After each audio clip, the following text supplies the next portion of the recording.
दादी आप ऊपर के कमरे में जाओ, मेरे दोस्त आ रहे हैं। विमल के बेटे अखिल ने बड़े बेरुखी से कहा।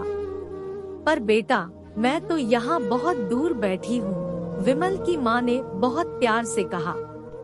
नहीं, आप उनके सामने मत रहो, वो मुझे चिढ़ाते हैं, अखिल ने जोर से डांटते हुए कहा। क्या हुआ अखिल, क्यों चिल्ला रहे हो?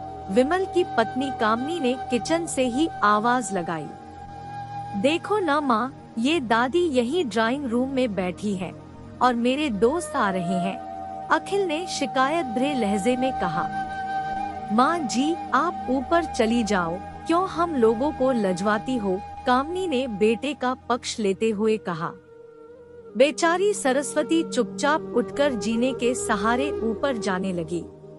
कमर झुकी होने के कारण उन्हें ऊपर चढ़ने में बहुत परेशानी हो रही थी, किंतु वो पूरी ताकत से ऊपर के एक अकेले कोने वाले कमरे में जाकर बैठ गई। विमल बाजू के कमरे से सब सुन रहा था।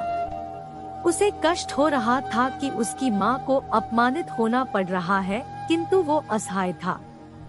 अगर वो कुछ कहता है तो पत्नी और बच्चे उसका विरोध करने लगते हैं। दूसरे उनके तर्क भी सही लगते हैं।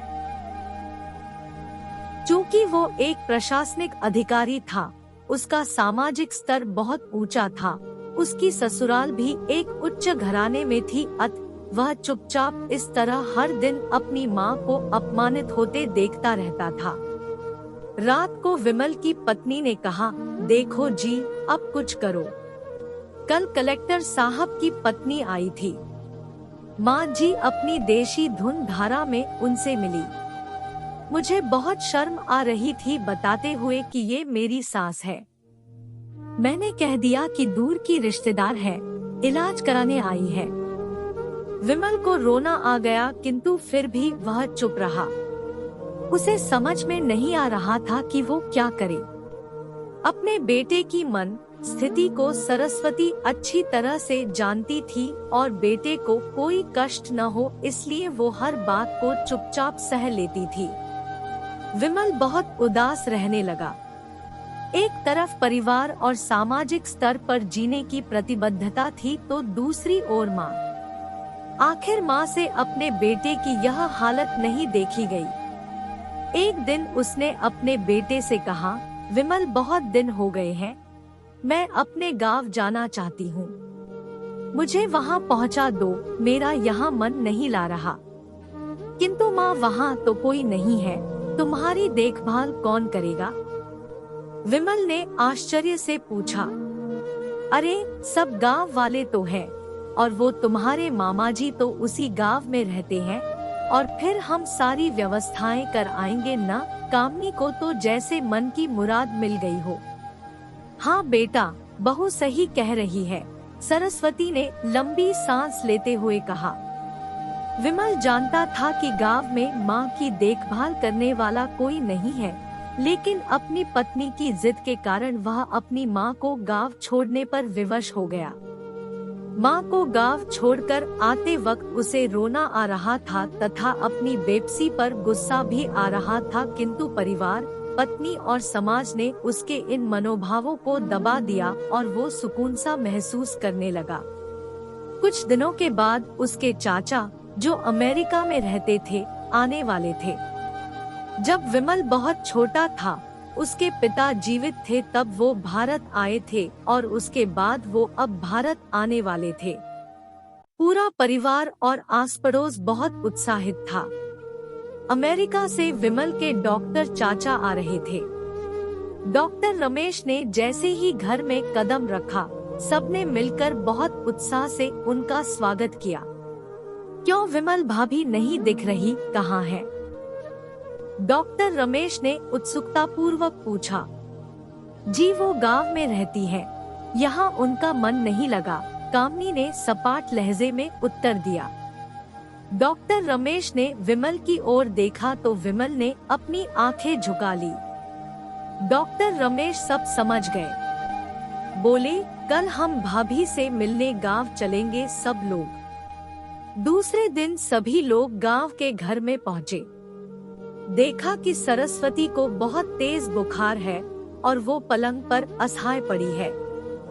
डॉक्टर रमेश दौड़कर सरस्वती के पास गए, उनके पैर छूकर रोने लगे। सरस्वती की ये हालत उनकी कल्पना से परे थी। वाह बेटा विमल, तूने तो नाम उजागर कर दिया। अपनी माँ की ये हालत देखकर तुझे तो शर्म भी नहीं आ रही होगी। डॉक्टर रमेश ने विमल को लगभग डांटते हुए कहा। नहीं देवर जी, विमल का कोई दोष नहीं है, मैं खुद गाँव आई थी। सरस्वती ने अपने बेटे का बचाव किया। मुझे सब पता चल गया भाभी, आप चुप रहो। क्यों बहू, तुम्हें अपनी सास की कुरूपता पसंद नहीं है? समाज में तुम्हें नीचा देखना पड़ता है ना? डॉक्टर रमेश ने कामनी की ओर व्यंग्य से देखा। कामनी निरुत्तर होकर विमल को देखने लगी। आज तुम जिस सामाजिक स्तर पर हो वो इन्हीं के संघर्षों की देन है। और बेटा विमल, तुम्हें शायद मालूम न हो कि बचपन में जब तुम 1 साल के थे तब छत से नीचे गिरने के कारण तुम्हारी एक आंख फूट गई थी और तुम्हारी रीढ़ की हड्डी में भी समस्या थी। तब तुम्हारी इस कुरूप माँ ने अपनी एक आंख और अपना बोन मेरो तुम्हें देकर इतना सुंदर स्वरूप दिया था। कामनी बेटा, इतने सालों तक संघर्ष करके बेटे को प्रशासनिक अधिकारी बनाने वाली इस संघर्षशील औरत की तुम लोगों ने यह दशा कर दी। तुम्हें ईश्वर कभी माफ नहीं करेगा। डॉक्टर रमेश की आंखों से अश्रु जलधारा बह रही थी। अब भाभी, आप मेरे साथ अमेरिका जाएंगी, यहाँ इन स्वार्थी लोगों के बीच नहीं रहेंगी। डॉक्टर रमेश ने सरस्वती से कहा। विमल को तो काटो तो खून नहीं था। डॉक्टर रमेश जो उसके चाचा थे, उन्होंने जो राज बताया उसके बाद तो विमल को यही लग रहा था कि उससे ज्यादा पापी इंसान इस दुनिया में कोई और है ही नहीं। वह दौड़ता गया और माँ सरस्वती के कदमों से लिपट गया। माँ, मेरा अपराध अक्षम्य है, मैं जानबूझकर चुप्पी साधे रहा, आपका अपमान करवाता रहा। अब सिर्फ आप ही उस घर में मेरे साथ रहेंगी और कोई नहीं। विमल ने आग्नेय दृष्टि से अपनी पत्नी और बच्चों को देखा। कामनी को भी बहुत पश्चाताप हो रहा था, किंतु उसकी हिम्मत नहीं हो रही थी कि वो सरस्वती से आंख मिलाए। सरस्वती ने कामनी की मन स्थिति को समझकर उसको पुचकारते हुए अपने पास बुलाया और विमल को डांटते हुए कहा,